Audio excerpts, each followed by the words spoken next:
This is very disturbing information, and I don't expect anyone to believe it. I don't expect one of you to believe what I'm telling you. And I knew that when I came here. I'm not one of you. I'm not a ufologist. I'm not a researcher. I have an obligation to inform the public, and once that's done, I've done my job. From then on, it's up to you, not me. Without aliens, you cannot make sense of anything else that's been happening for the 44 years. You put the aliens in the middle of this stuff and you've got all the answers, every one of them. There were many more saucer crashes and downed craft than what you have realized. There were many more alien bodies recovered, and there were more live aliens recovered than what you are aware of. But that's not important. The important thing is that they occurred, not how many and not where. The important thing is that they occurred. And there are two crashes that are so important that the government will go to any lengths to prevent you from finding out. And those are two crashes which occurred near the city of Aztec, New Mexico. Why? Because both of those crash craft contained human body parts. The whole nasty business was contained within the shroud of secrecy. Project Sign evolved into Project Grudge in December of 1948. Blue teams were put together to recover the crashed discs and dead or alive aliens. During these early years, the United States Air Force and the Central Intelligence Agency exercised complete control over the alien secret. The Air Force was later to be dropped because it was a young service that had no political power and could not overcome the power of the Army and the Navy. In fact, the CIA was formed by presidential executive order, first as the Central Intelligence Group for the express purpose of dealing with the alien presence. Later, the National Security Act was passed, establishing it as the Central Intelligence Agency. The National Security Council was established to oversee the intelligence community and especially the alien endeavor. A series of National Security Council memos and executive orders removed the CIA from the sole task of gathering foreign intelligence and slowly but thoroughly legalized direct action in the form of covert activities at home and abroad. Instructed the Director of Central Intelligence to undertake covert psychological activities in pursuit of the aims set forth in NSC-4, and secretly was to run a psychological operation against the American public to hide the presence of UFOs. What this means, the initial authority given the CIA for covert operations under NSC-4 Alpha did not establish formal procedures for either coordinating or approving these operations. That means they had to answer to no one. It means go do what you got to do. Don't bring any dirt back here because we don't want to see it. Just get the job done. Don't ask anybody. Don't report to anybody. That's exactly what it means.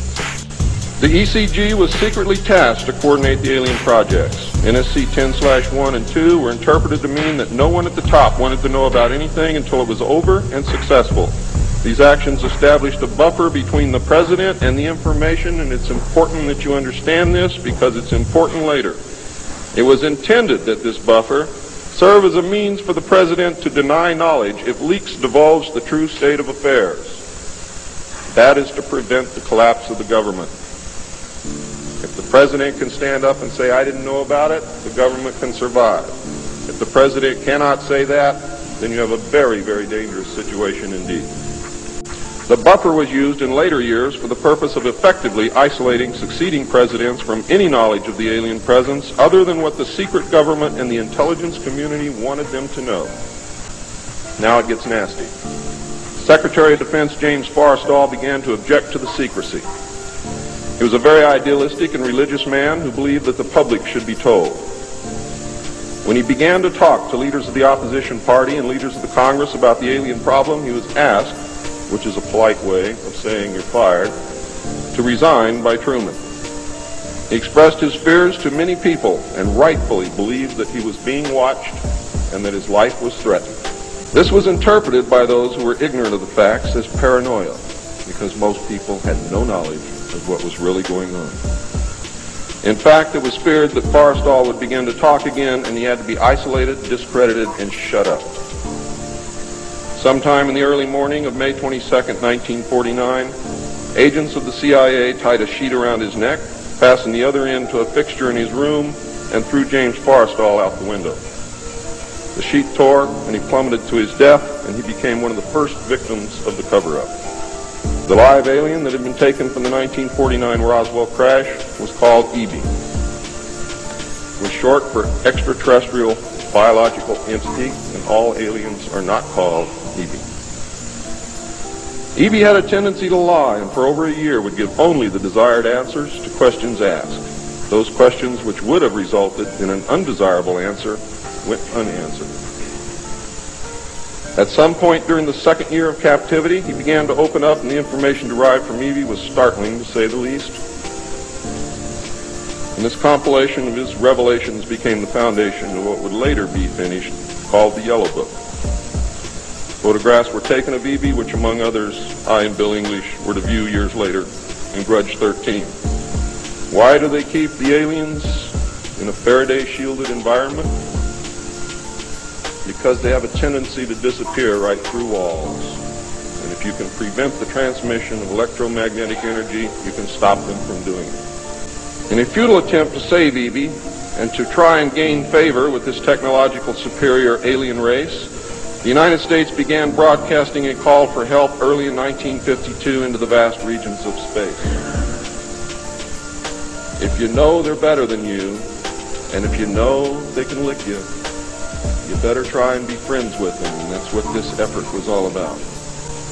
President Truman created the super-secret National Security Agency by secret executive order on November 4th, 1952, and until recent years, there wasn't 1 in 50,000 people in the United States who even knew it existed.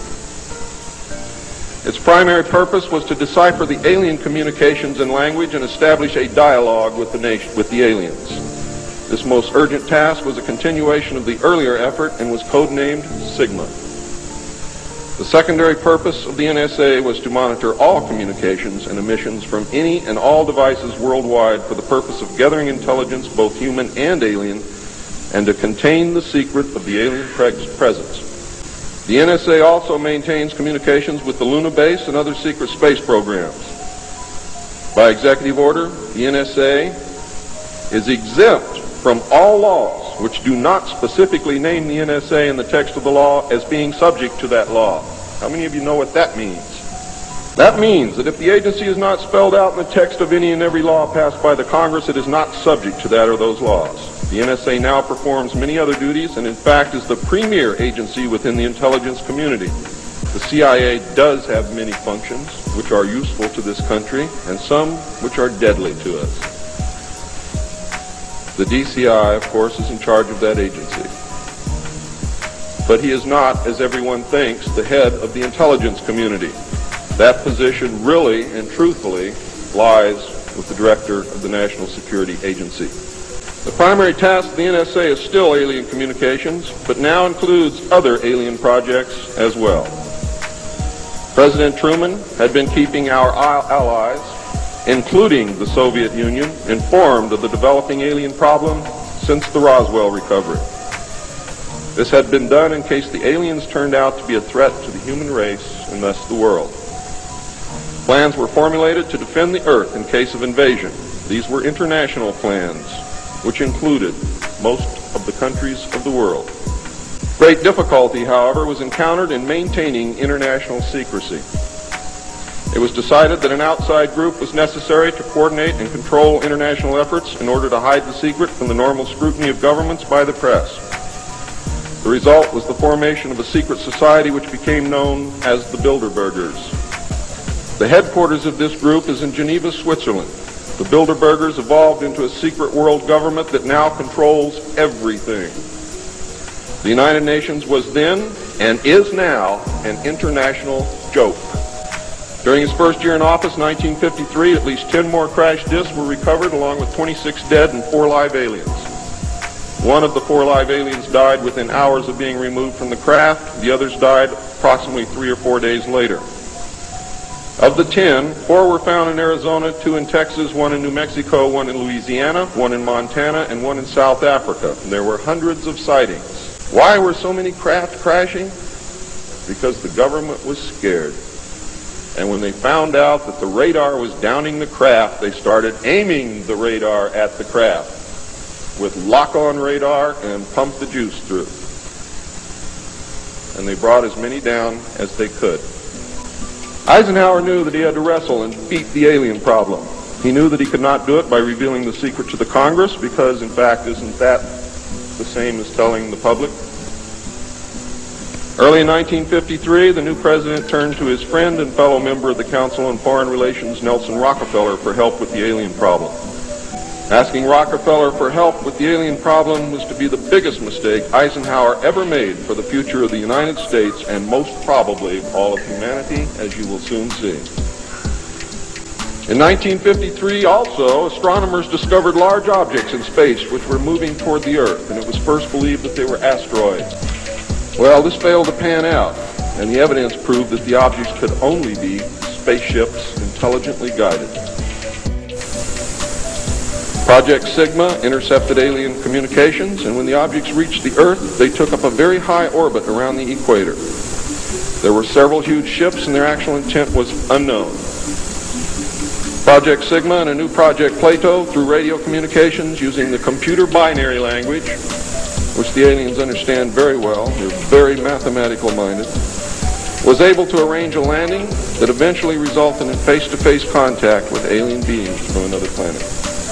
In the meantime, a race of human-looking aliens contacted the United States government. Where this happened, I do not know. I wish that I did. This alien group warned us against the aliens that were orbiting the equator and offered to help us with our spiritual development.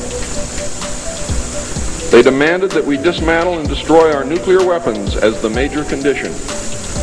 They refused to exchange technology, citing that we were spiritually unable to handle the technology which we then possessed, and has not that been true throughout our history? They believed that we would use any new technology to destroy each other, as we always have. It was believed that meeting that condition would leave us helpless in the face of an obvious alien threat. We also had nothing in history to help with the decision. Nuclear disarmament was not considered to be within the best interests of the United States, and the overtures were rejected. They stated that their planet was dying and that at some unknown future time they would no longer be able to survive there. This led to a second landing at Edwards Air Force Base. The historical event had been planned in advance, and details of the treaty had already been agreed upon. President Eisenhower met with the aliens, and a formal treaty between the alien nation and the United States of America was signed. We then received our first alien ambassador from outer space. You should know that the alien flag is known as the trilateral insignia. It looks like a TP with two circles on either side of the V and one pole running straight down the middle. It is displayed on their craft and worn on their chest on their uniforms. Both of these landings in the second meeting were filmed, and the film exists today. The treaty stated, the aliens would not interfere in our affairs and we would not interfere in theirs. We were particularly interested that they do not interfere with anything that would affect our future, which has been violated. We would keep their presence on Earth a secret. They would furnish us with advanced technology and would help us in our technological development. They would not make any treaty with any other Earth nation. They could abduct humans on a limited and periodic basis for the purpose of medical examination and monitoring of our development, with the stipulation that the humans would not be harmed, would be returned to their point of abduction, that the humans would have no memory of the event, and that the alien nation would furnish MJ-12 with a list of all human contacts and abductees on a regularly scheduled basis. And this is not being done. It was also agreed that bases would be constructed underground for the use of the alien nation, and that two bases would be constructed for the joint use of the alien nation and the United States government. The base at Dulce is one, the base at S4 in the area known as Area 51 or Dreamland is the second. Exchange of technology would take place in the jointly occupied bases. These alien bases would be constructed under Indian reservations in the four corners of Utah, Colorado, New Mexico, and Arizona, and one would be constructed in Nevada in the area known as S4, located approximately 7 miles south of the western border of Area 51, otherwise known as Dreamland. Project Red Light was formed, and experimentation in test flying alien craft was begun in earnest. As I told you earlier, many of the craft we recovered were intact, appeared to have no damage whatsoever. One craft actually exploded over the test site during testing sometime in the early 60s. The alien base and exchange of technology actually took place in an area known as S4. Area S4 was codenamed the Dark Side of the Moon. The Army was tasked to form a super-secret organization to furnish security for all alien task projects. This organization became the National Reconnaissance Organization based at Fort Carson, Colorado. A multi-million-dollar secret fund was organized and kept by the military office of the White House. This fund was used to build over 75 deep underground facilities. Presidents who asked were told the fund was used to build deep underground shelters for the president in case of war. Only a few were built for the president. Millions of dollars were funneled through this office to MJ-12 and then out to the contractors, and was used to build top-secret alien bases as well as top-secret dumb or deep underground military bases. I think dumb is very appropriate. A chosen few were later initiated into the Jason Society. They are all members of the Council on Foreign Relations, and at that time were known as the Eastern Establishment. This should give you a clue to the far-reaching and serious nature of these most secret college societies. The Jason Society is alive and well today, but now includes members of the Trilateral Commission as well. The name of the Trilateral Commission was taken from the alien flag known as the Trilateral Insignia. And that should give you some clue as to how much trouble you're in. By 1955, it became obvious that the aliens had deceived Eisenhower and had broken the treaty. Mutilated humans, yes, mutilated humans, were being found along with mutilated animals, and yes, mutilated animals. These things were being found all across the United States. It was suspected that the aliens were not submitting a complete list of human contacts and abductees to MJ-12, and it was suspected that not all abductees had been returned, and this has been verified. It was learned that the aliens had been and were then manipulating masses of people through secret societies, witchcraft, magic, the occult, and religion. After several Air Force combat air engagements with alien craft, it also became apparent that our weapons were no match against theirs. I find these statements very revealing. The revelations of the alien presence and actions during the study must have been a great shock. I know I would have been shocked. A major finding of the alien study was that the public could not be told, as it was believed that this would most certainly lead to economic collapse of the religious structure, and national panic, which would lead into anarchy. Secrecy thus continued. An offshoot of this finding was that if the public could not be told, then the Congress could not be told. Thus, funding for the projects and research would have to come from outside the government. There's some things beginning to fall into place. In the meantime, money was to be obtained from the military budget and from CIA confidential non-appropriated funds. Another major finding was the aliens were using humans and animals for a source of glandular secretions, enzymes, hormonal secretions, blood, and in horrible genetic experiments. The aliens explained these actions as necessary to their survival. We looked upon their explanations with extreme suspicion. Since our weapons were literally useless against the aliens, MJ-12 decided to continue friendly diplomatic relations with them until such time as we were able to develop a technology which would then enable us to challenge them on a military basis. Overtures would have to be made to the Soviet Union and other nations to join forces for the survival of humanity. In the meantime, plans were developed to research and construct two weapon systems using conventional and nuclear technology, which would hopefully bring us to parity. The results of the research were projects Joshua and Excalibur. Joshua was a weapon captured from the Germans, which at that time was capable of shattering 4-inch thick armor plate at a range of 2 miles using low-frequency aimed sound waves.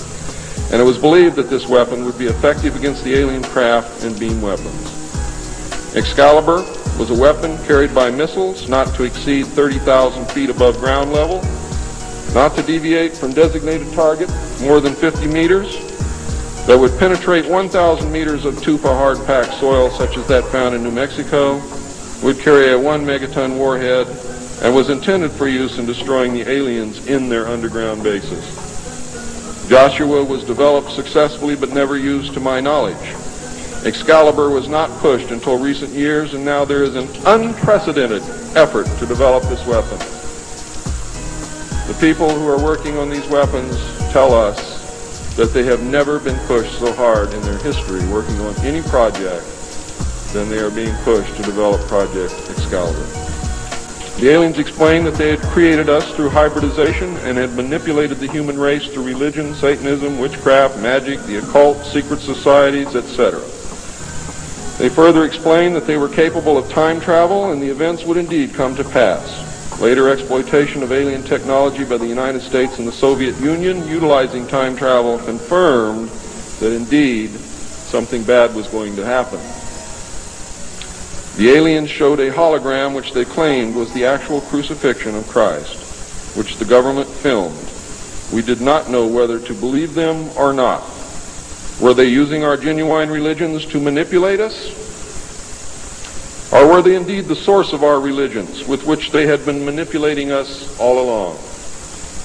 The Jason Society confirmed the finding of the scientists and made 3 recommendations called Alternatives 1, 2, and 3. Alternative 1 was to use nuclear devices to blast holes in the stratosphere from which the heat and pollution could escape into space. I'll buy heat, but I'll never buy pollution. Change the human cultures from that of exploitation into cultures of environmental protection.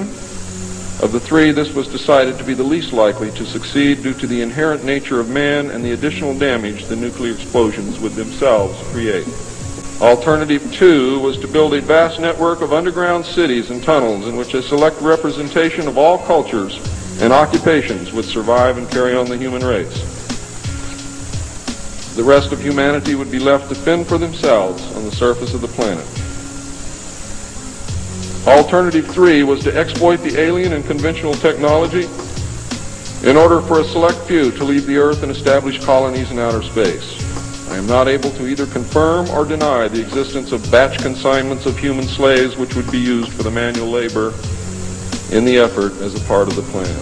It was decided, since the population must be reduced and controlled, that it would be in the best interest of the human race to rid ourselves of the undesirable elements of our society.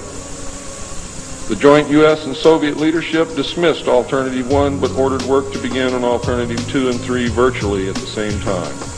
The official space program was boosted by President Kennedy in his inaugural address when he mandated that the United States put a man on the moon before the end of the decade. Although innocent in its conception, this mandate enabled those in charge to funnel vast amounts of money into black projects and conceal the real space program from the American people. A similar program in the Soviet Union served the same purpose. In fact, a joint alien United States and Soviet Union base already existed on the moon at the very moment Kennedy spoke the words. Now, if you think I'm crazy, get off your butt and start digging, because you will find out that it's absolutely true. Since our interaction with the aliens began, we have come into possession of technology beyond our wildest dreams. A craft named Aurora exists at Area 51, which makes regular trips into space. It is a one-stage ship called a TAV, or Trans-Atmospheric Vehicle. We currently have and fly atomic-powered alien craft at Area S4 in Nevada. Our pilots have made interplanetary voyages in these craft and have been to the Moon, Mars, and other planets aboard these craft. We have been lied to about the true nature of the Moon, the planets Mars and Venus, and the real state of technology that we possess today at this very moment.